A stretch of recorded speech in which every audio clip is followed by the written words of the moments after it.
So the big question is this: how do passionate golfers like you and I develop a stock shot day in and day out?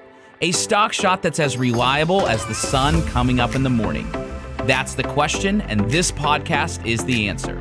Welcome to Stock Shot Secrets. Hey everybody, welcome to another episode of Stock Shot Secrets, and I have my best buddy, and he is going to, this is basically like two guys that have known each other for, what does it be? I'm 39 now, so this is probably 20 years. Am I that smart? No, 22 years. So Richie and I were college teammates at Seton Hall, roommates for 3 years at Seton Hall, in my wedding, and now business partners. So Richie, how are we, buddy? I'm doing great. How are you? Good, man. So Richie's down in Charleston. So, but you'll kind of notice a little bit. Richie doesn't, have a necessarily a Northeast accent, but where are you originally from, Richie? Portsmouth, New Hampshire, born and raised. There you go, Port City playa, right? That's right. Right. So from Boston, massive Northeast Boston, New England Patriots, Red Sox. Are you a Bruins fan? 2024 NBA champion, Boston Celtics. Yeah, we're riding high. Right, yeah. Right. What about Bruins? Will you watch Bruins a lot? Nah, not so much hockey. That's the sport I've had to cut out with kids. You can only watch so much stuff. So we're basketball, baseball's big right now too. So that's good. We're getting them into the Sox. So let's start a little bit. We'll kind of go forward and then backwards a little bit because it'll kind of tell the story. But the reason I wanted to bring Richie on, one, is because I love him to death, and it would be cool to hang out with you for a half hour. The second thing is that Richie and I, for those of you guys who have played college golf or happen to remember it, but there's this I guess you could say ancient company, really. It was founded in I think it was founded in 1989.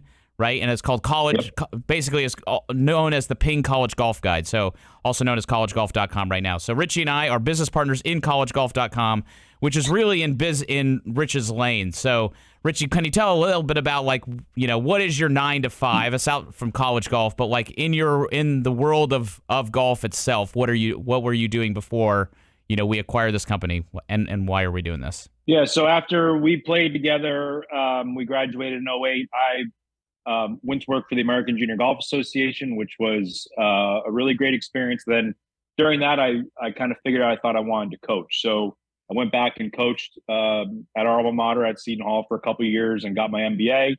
And then I coached at West Point for Army for 4 years. And in 2015, I started a business where I help junior golfers with college placement. And I'm one of the 5 AJGA college golf advisors. We advise them on kind of all their recruiting strategy and go to their events and do talks.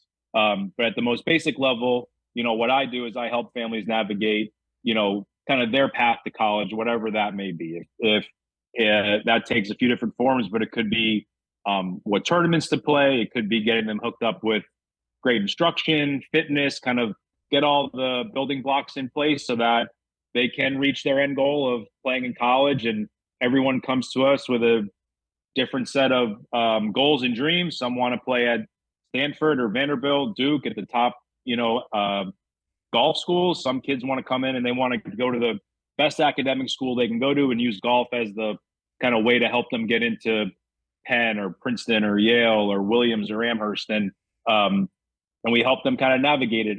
And certainly it's a stressful time for a lot of families. It's a really exciting time for these kids, right? Like this is their first really big dream and goal that they've had in their life. And, we try to help them achieve that and ride the wave, so to speak, because as you know, Kyle, this doesn't always, we play a hard game, right? And so there's going to be a lot of ups and downs and trying to help them manage that and, help them get to where they want to go and as efficiently as possible, right? And certainly in today's day and age, there's so many tournaments you can play. There's camps. There's, families kind of get inundated with a lot of stuff, right? And our job is to help them do what's right for them. And everyone has a different ability to travel or not travel. And look, I think some kids, have a sense of what they want. And it usually changes over time, right? You can think you want something at 15 And by the time you're 17 or 18, it's something different. So, Right. trying to help them figure out what's right for them, and not what's right for their friends, right? And what they want to put on social media or what they see someone else doing. Like these kids have to be really selfish in this whole deal, right? Particularly to get better, to play well. And then when they're picking a school or figuring out what's right for them, like they can't worry about what other people think, right? Like they have to do what's right for them. Now, for you in this journey, right? Like, how was your story? And I think it's a great marriage for what you and I are doing in regards to college golf, because we're kind of coming at the college golf through a similar path, but also very, very different, right? In regards of how we ended up at Seton Hall, because that's almost like where this thing started its origin as to there's something that needs to be happening here, right? So for me personally, like I was getting recruited, and I would get all those mailers in the in mail, because back then, like, they barely had email, right? But the college coaches wouldn't do it. That's how old we are. But they would send those snail mail emails of like the questionnaires, and I'm like, nah, you don't fill those out. Like, they send those to everybody, and they probably did send them to a lot, but like that was the way in which colleges kind of started the recruiting. And I was like, I was clueless because I didn't have a guide that was walking with me through the process. So like, and my parents were great, super supportive, but like they weren't in that realm. They weren't like writing emails for me. They're just like, I don't know, man, like figure it out. They were as clueless as I was. And you, what about you? Like your story in college golf, because coming to Seton Hall, how did that journey of the recruitment into Seton Hall work for you?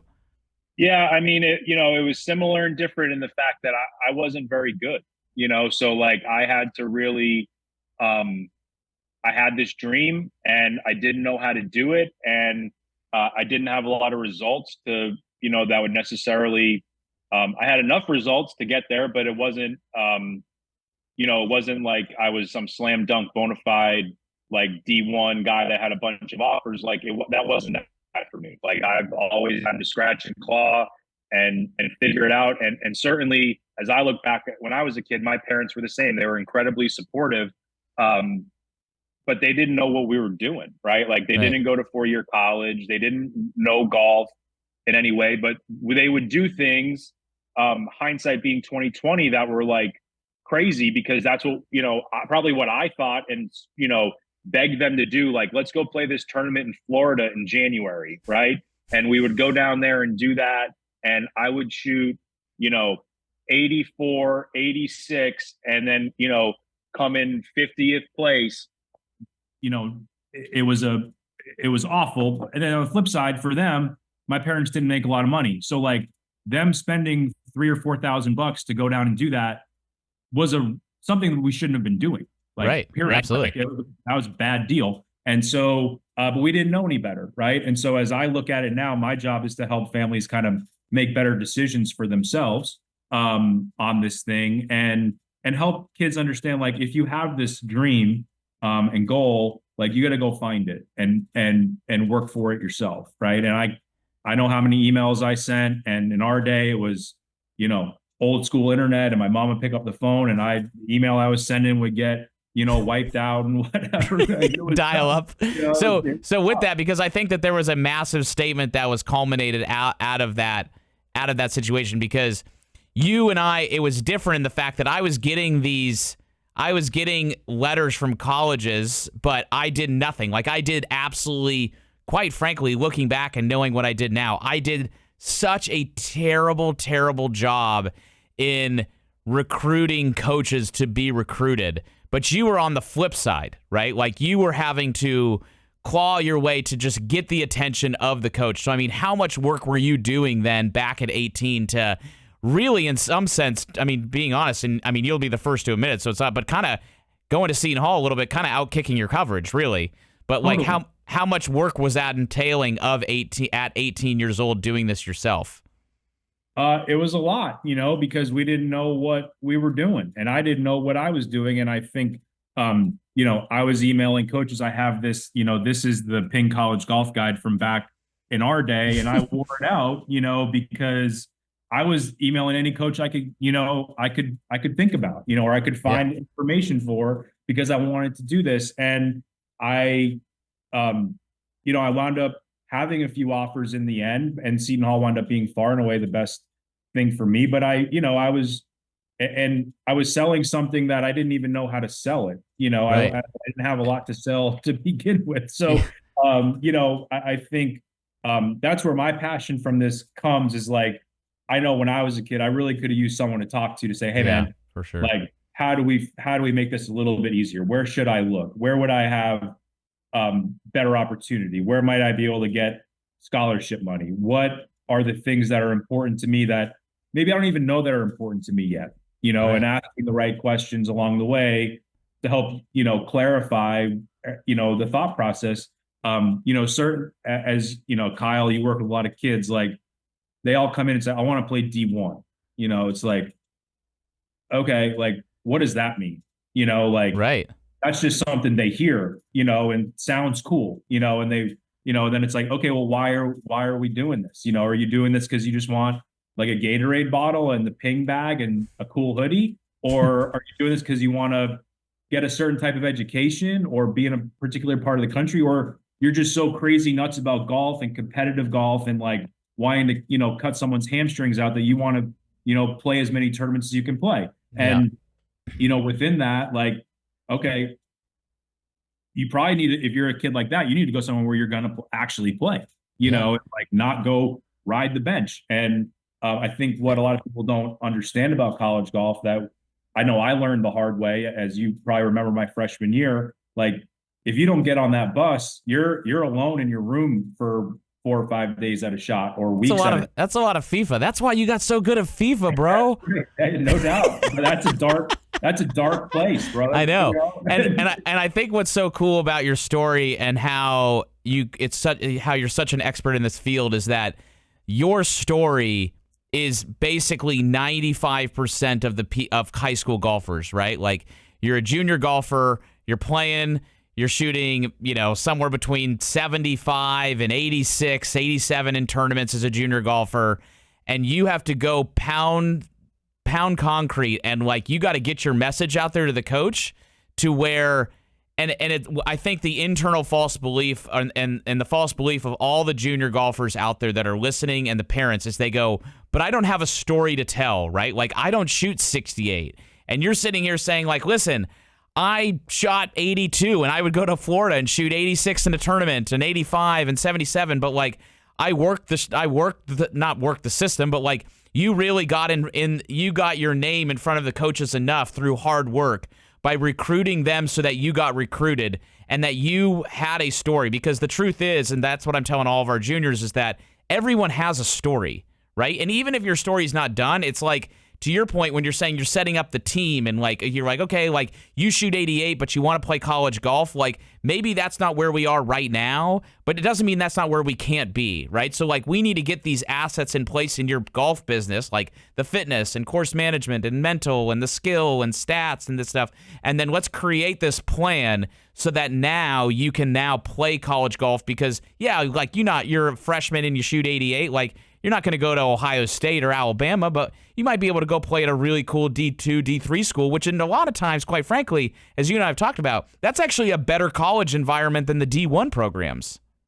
Yeah, I mean, look, I think anybody that played in college would tell you what I'm about to say. Like, I don't remember from when we were in school, like, I don't remember where I finished in a particular event. I don't remember, frankly, half the events that we played in. Do you? Right. No. But I can very specifically pinpoint van rides and dinners and funny things that happened. We had a Mooch blading a shot into Keegan Bradley. A guy we played against every week is now the Ryder Cup captain, and we had a pretty funny story about that playing the St. John's event that we're all texting about this week, and that had nothing to do with where we finished in that event. Like who knows what we shot? It's irrelevant. We should tell that event. We should tell that story though, because it's really funny, especially for the time. You want to tell it, or you want me to tell it? Why don't you you tell it?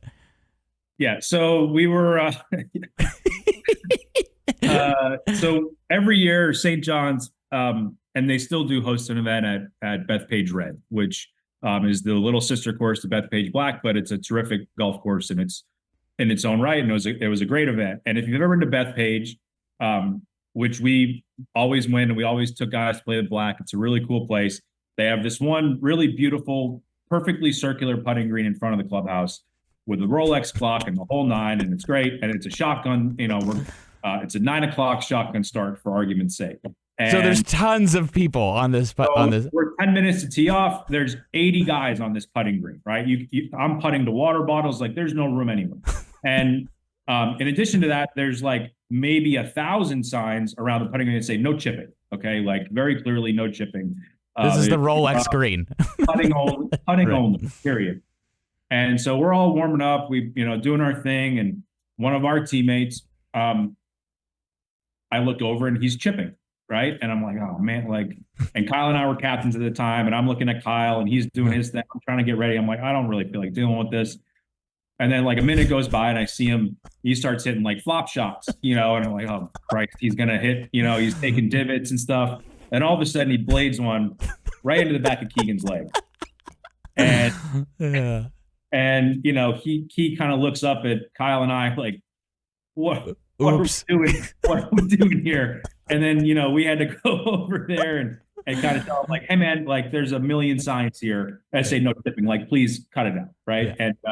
And, so hopefully at the Ryder Cup, Keegan, keeps his eyes up on the chipping green. Right. I think I had to go play with him that day, and we just had to make jokes about him getting bladed in the back or the leg or whatever on the short game shot. So, hey guys, I hope you are enjoying this episode of the Stock Shot Secrets podcast. If you are enjoying it, be sure to like this episode. Be sure to subscribe so you can always see when they're coming out. And most importantly, if you would be so kind to be able to share this podcast with other passionate golfers who are trying to get better and build stock shots, because it grows through you sharing it. Thank you so much for tuning in. And now back to Stock Shot Secrets. The thing is like that could happen at any event, at any tournament, D1, D2, D3. It doesn't, that's just like, that's going to happen at any level. Right. And I think that's what I remember. I think that's what the impact of playing in college is important. And certainly like finding and understanding your level is like the most important thing, that we try to help families with, because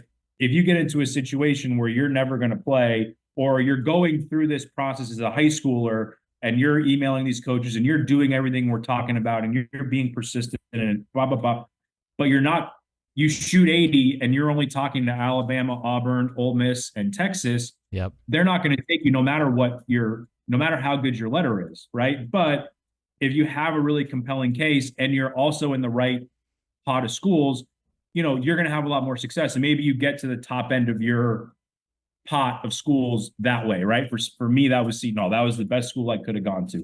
For you, it may be something different, right? But if you go through it kind of with your eyes open, I have a quick story.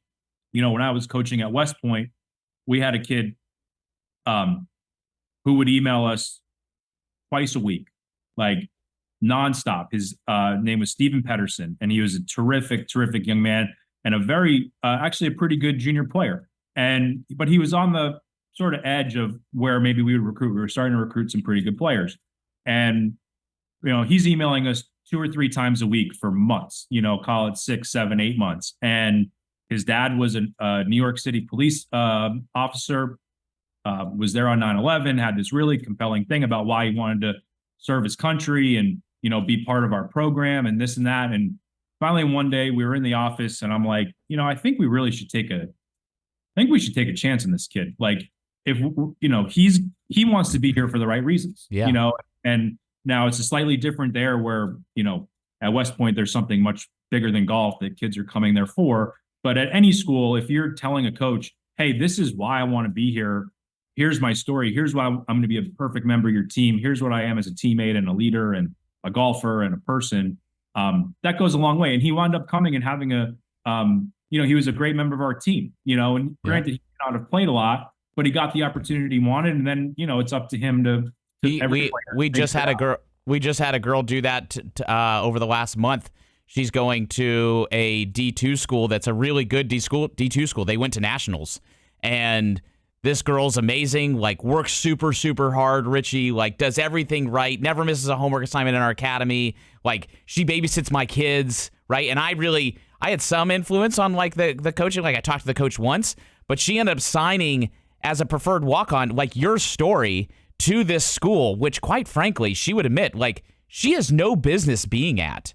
but because of like the persistence of recruiting to be recruited of the coach and kind of for her, this was like her top school. Like they kind of took a flyer on it, right? And going and circling back into the college stuff, and then I want to ask a question, but the college golf is so great because it really is like a brotherhood. Like I don't know about you. I talk to nobody from high school, right? Personally, maybe I think I talked to one guy, but like. Yep. You know, you and Dave and Scoobs and John, like, and, you know, these guys, like, this is the brotherhood that, like, you and I will be tied to the hip until the day we die, right? So whether you're playing college golf, it's basically like a fraternity, really, right? So, and that's really becomes, like, the people that you're walking through life with, because those years from 18 to 23, like, that's really, like, when you find out who you are and, like, what you're about and all those things, so you kind of get the same walk of life. Now, you had mentioned back a minute ago how the value of someone finding the right school. And for you and I, we had to go through that massive book that's sitting in front of you and saying, you know, I'm going to write here. I remember calling Pepperdine and Stanford, and the Stanford coach was like, Kyle, you can't get in here. You're too stupid. And I was like, oh, got it, right? So, like, we got to write the right school. So what is it? Tell us a little bit. What is the College Golf Guide now, and how is it helping players to expedite the tens of hours that we would spend searching this thing and like writing it down, and how we have now made that into a 10-second process? We've taken 10 hours to 10 seconds.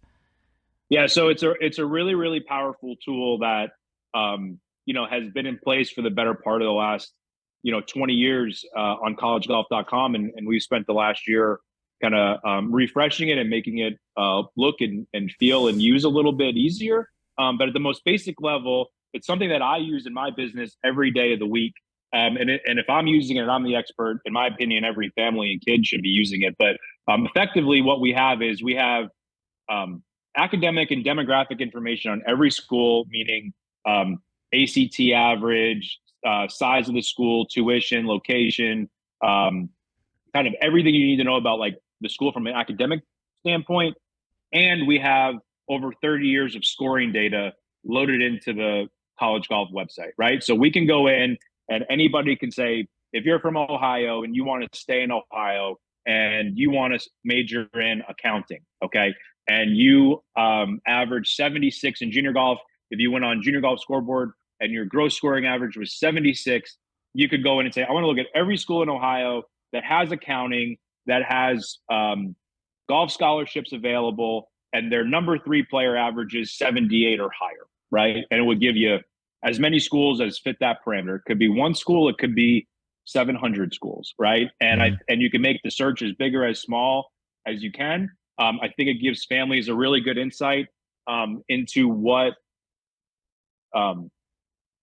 each school does on the course. And as you and I know, having done it and watched it for a long time, certainly one of the larger issues we see with families is like they may go on and look at the scores from a tournament. They use the Ohio State tournament as the example.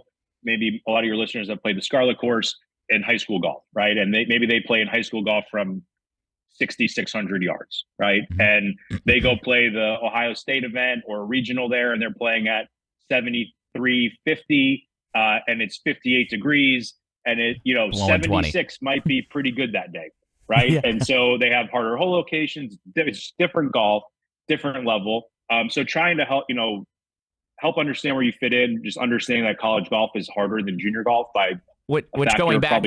When you do the score, that's for those listening. That's why when you're using the College Golf Guide, Richie had said, just to kind of reiterate, your high school scoring average is 76, but you want to know what the 3-man at the college program is. So you basically add 2 or 3, and that's what. Add a couple shots, and that'll put you more into a mix of where you should be targeting, right? Got it. And I think, and so what we can do now is you can go in there and do that. You can save all your schools. You can keep it in one place and know, okay, these are the places I'm interested in. Within each team page, you can email the coach directly from the team page. You can get a link to their, right to their school team website. So you can say, okay, I want to read the bio of the coach. I want to understand where he's from, what he's about. I want to see what the roster looks like. How many kids are maybe graduating in my year? Where are they from? Right? You know, a lot of kids from the Northeast or the Midwest or colder areas. I want to go south. Okay, I want to go to where it's warm. Fine. Well, I go look at a school in North Carolina, and their roster is 10 people, and they have 10 kids from North Carolina. The likely answer is that they're probably going to keep recruiting kids from North Carolina, right? And you need to be aware of that and spend your time wisely to figure out, to give yourself the best opportunity to find a place to play and what's going to be right for you. That's incredible. Yeah. So I mean, so it just saves so much time. So much time, right? And every school list I do for a client, I'm on there kind of making sure, checking twice that it's, looks right to me. And, I think for families and for kids, it gives a good baseline of what what colleges or each college is about, what each program is about. You can learn a lot within each team page about, what their tournament schedule looks like. Who are they playing good golf courses? What are they shooting? Where are the kids from? I mean, all these things are really important data points. There's so many schools. There's so many schools out there too, and to the player, like obviously, if you're top 200 player in the country, right? Like it's finding the right school. Like you're playing college golf somewhere, right? But for the kid that's on Junior Golf Scoreboard, or he kind of shoots 75, 76, 78, whatever it is. There's so many schools, and you're like, you want to play golf? And they're like, yeah, I want to go to Ohio State. It's like, listen, man, like I love you, but like you're not going to Ohio State. And then you go, like, what about like if you were talking to some kid in South Carolina, you're like, what about Denison University? And they're like, what's Denison University? And they're like, it's a really great school in Ohio with a great academic program. They're like, oh, yeah, I'll go there. But if they're not using College Golf Guide, they're never going to get access and see those schools because those schools are not playing football on Saturday and basketball. So they don't even know it exists, but they're there, right? So now now the players got the list, right? They've done the list. Now they see the list and they go, oh my gosh, like, what do I do with the list, right? So now tell us a little bit about what you did, which was really amazing, like brain dump of all of the information that you got as an adolescent, a junior golfer, a coach at West Point, a coach at Seton Hall, working as like a consultant at the AJGA, and then working now doing the AJ consulting. You created a video series that basically outlines that. So what is that AP College Golf Guide video series that now that they have their list, what can they do with this video series? What's that doing in helping their process? Yeah, so I think we're really proud of what we did with that. It's it's I think about 4 hours of content that spells out from A to Z exactly what each family needs to do to get where they want to go, right? And we sort of imagined it like when I go meet with a family for the first time, we play golf and then we go have dinner, and basically the video series is our dinner conversation. Every question that a family would ask, would be it a parent, mom or a dad, the player, the swing coach, that's all going to be kind of wound up in this series. And it may be you get something really valuable out of the 25-minute video on how to create your school list or how to write your emails or understanding the rankings. Everything that you're going to ask about, we cover in that video series. And I think for the, for any family, particularly families that are like sort of, you can get very paralyzed to start, right? Like there's so much information, like where do I go? It's almost too daunting to even hop in. Yeah. And I feel like diving into that will at least give you a plan of like, okay, we need to go from step A to step B to step C to step D and get us on the right track, right? Yep. And you can use those videos and kind of do this thing on your own.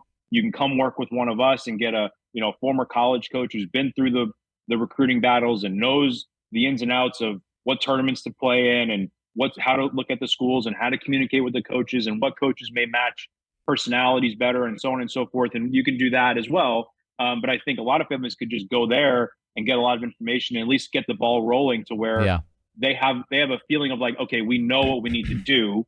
Look, I talk to parents and junior golfers all day, every day. Like for the parents in particular, like the stuff you hear on the cart paths, listening to other parents, like that's the scariest stuff imaginable, right? Like you're hearing stuff that's just like whacked out there, like really crazy stuff. And I think then they get concerned and worried, like, we need to do it that way. We need to do it this way. Like, right. No, you need to do it what's right for you and your family and your child. And think about that. Like, what does that sort of look like, and how does that, manifest itself? But I think for every kid going through this as a starting point, using those videos is super valuable. Yeah. So the players, let's just like pick a random avatar. So you got like a 14, 15-year-old kid. He's a freshman with his parents. He's playing junior golf. He's shooting 82, 83, 84, 85. Doesn't really matter. I mean, at the golf room, we can take a kid from shooting 92 to 75. So what you're doing as a freshman, it matters, but like that's not the end of the game, right? Anybody can get better. So they're here. They go to collegegolf.com. They get their list, right? So they're like, okay, I think maybe they get some advice from their pro that they're working with, and they go, I think that like by the time you're a junior, senior, if you're on this trajectory, you should probably be shooting 75. So then they get the list of schools. Then you suggest, okay, let's get the AP College Golf Guide, so that now we have essentially the intellectual property essentially of Richie. And what do you and the roadmap? I mean, and the it's really roadmap of like roadmap, so that you're not doing second things first, which is the same thing that we're always saying in Stock Shot Club or Stock Shot Secrets, all the Stock Shot things that we're doing. But it's the plan of what you need to do to get better. And now they've got the video series, but they might want to, like you and I mentioned at the beginning of this podcast, there might be some. We need a guide, right? Like, you're a coach, I'm a coach. We obviously believe in coaching. Our story would have been different if we had a coach with us, which is where they then have the opportunity to have someone walk beside them, like, through their process, so that you essentially are making sure you're not making a mistake, right? There's nothing worse than going to a college and going, whoa, this is not what I signed up for, right? So that's an amazing process for any junior golfer. Now, with some of the stuff, and depending on when they're listening to this, so this is probably an immediate thing, and depending on when you're listening to this, it'll open up. But how is kind of college golf situated with some of the things that have changed inside the NCAA, and how getting it right is important, and how the landscape might be getting a little tougher? Yeah, so there's a lot of things, and it's across all college sports. Football is certainly the one where we see and hear the most about it. Basketball, to some extent. I mean, you have people changing conferences all the time. This transfer portal is a huge piece of college athletics, and certainly a big piece of golf. Now, I mean, the last 3 years, there's been over 550 to 600 boys in the transfer portal each year, which is about a fifth of Division I college golf, and about 50% of those kids actually find a new school, and the other 50% don't, and that's a tough, that's kind of a tough deal, right? And on the girls' side, it's similar. It's in the more 250 to 300 range, but it's about a similar percentage. And there's some stuff coming by next fall. The most likely scenario is that golf's going to be what's called a head count sport, where teams are going to be limited to having a certain number of players in the roster, period, point blank. So right now they're bound by Title IX regulations, and each school may say, you can have 8 players, you can have 10, you can have 12, 13. I would say the average roster size is probably 10 to 11. And now it's looking like it's going to be 8 players, right? So that's a pretty significant decrease. A big deal. 30%. And what's going to happen as a result of that is it's going to become even more difficult for coaches and for players to identify the right situation for them, right? And it's probably going to explode the transfer portal. There's going to be a lot of kids scrambling to find opportunity. And it probably becomes even more important for kids under, high schoolers to really focus on places where they're going to be able to go in and play right away, right? Because, if the power shifts a little bit, maybe more back to the coaches, if you're not playing for a couple of years, maybe coach says, hey, Kyle, you're not holding your weight. You need to leave, right? Or Rich, you're not playing. You haven't played a tournament in 2 years. I need to bring in someone who can play. You're out, right? And that's going to become really challenging. Now, that's all. That hasn't been officially announced, but I'm virtually certain that's going to take place. So if you're a 2025 or 2026 grad, it's definitely something you need to keep your eye on, because things are changing pretty fast. Does it change in the scholarships? Because right now, like, Seton Hall or whatever could get 4 scholarships. Just if they have a head count and the school has I don't know if the endowment's the right word, but they have the funds to raise 8 scholarships, are they going to be able to give 8 full scholarships then? That's what they're saying. So they would be able to basically fully fund all the scholarships if the school can, right? Wow, that's a big deal. Which would also be that'd be a major thing. My sense is that that's probably limited to maybe like the Power 5 schools, the big schools, Big Ten, SEC, ACC kind of thing, where they would be able to financially do that. Are the lower Division I schools going to be able to afford 8 scholarships for a golf team, men, and 8 or 9 for the women. I don't know. So I don't know. That's going to be a conference by conference decision from my understanding, but it could offer more opportunity on the scholarship front, because that's certainly another big misconception that families have, that they expect, like, oh, I'm going to go get a full ride like the Ohio State quarterback or the Michigan running back or whatever. That doesn't happen in college golf. There might be 20 or 30 guys in the country that have a full scholarship, the way you think of a basketball or football player getting it. Currently, you can get academic and athletic aid and kind of put those together and get to a larger number. I think that's what you did, Kyle. You had some academic money and some golf money. So I think, there's things like that. And certainly if scholarship is a priority for the family, which it is for a lot of people, college is really, really expensive.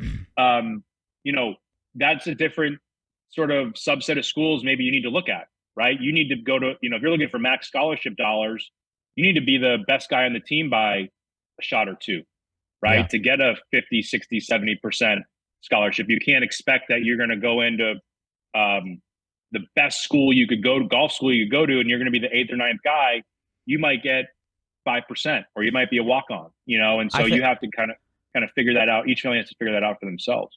I think that's where there's just so much value in what you are providing and our college golf guides are providing to the player, of just helping navigate. There's so many variables and elements, and the ins and outs of the programs and how it works and the rules and the balance of scholarship dollars, and all of that wisdom that you have is invaluable, and how it would change, my college career, which was great. God had me there for a reason, and I got to meet you and all of our guys that were on our team, and it was one of the best times, if not the best time in my life. But there's so much value to that, and I think that it sounds like there's a little bit of give and take of hey, it might be tougher, but there might be more money involved, so maybe all parties win. So it's cool. I would just add on to that, to say every family has a different set of priorities, right? And our job is to help them sort of clarify them and then build the roadmap from that, right? And if the main priority is getting into the best school you want to get into, then that's how we're going to approach it. If it's to max out scholarship money, that's how we're going to approach it. If it's, I want to play on the PGA Tour, and that's my lifelong dream, and I've had that since I was 5, then we're going to kind of go on a roadmap of that, right? And our job is to make it as sort of efficient as possible, save people time and money. They may think they have to do certain things that some of which work and a lot of which won't work, right? Yeah. And we give our best opinion on how they should, go about it, given their intended path and roadmap, and make it as seamless as we can for them. Yeah, that's amazing, Rich. Well, thank you so much for being here. I love you, bro. I'm so excited to kind of build collegegolf.com with you. And it's been amazing. And if you guys, if anybody wants more information just on you, Richie, right? Just to kind of hear a little bit more about your services, obviously, we should probably send them to where could they hear more about your story, or just, being more they can either go you? to collegegolf.com or second9golf.com. That's all spelled out, SECONDNINE golf.com. And it'll all be on collegegolf.com too. So go to either place. You can, learn about everything we're doing, and they can reach out anytime. All of my information is slathered up all over both places. So shoot me a note, and happy to help anybody that comes along. Yep. And then if you guys see Richie at these AJGA events or other junior events around the country, be sure to say hi. Come say hi. Yeah. All right, buddy. Thank you so much, and we'll see you soon. All right. Love you, pal. See ya. Hey guys, thank you so much for listening to the latest episode of Stock Shot Secrets. Now, as a listener of Stock Shot Secrets, I want to make sure that you have the opportunity to get better. So if you were to go to stockshotclub.com, I'm going to give you 7 days free access where you can send us your video, and we will give you personalized individual attention as to what you need to do so that you can start building stock shots. So just go to stockshotclub.com and register there. We'll give you 7 days free where you can try it. And then if we like it, you can stay inside the Stock Shot Club, where we can become your coach and walk with you for your entire journey. Thank you so much, and be sure to go visit stockshotclub.com.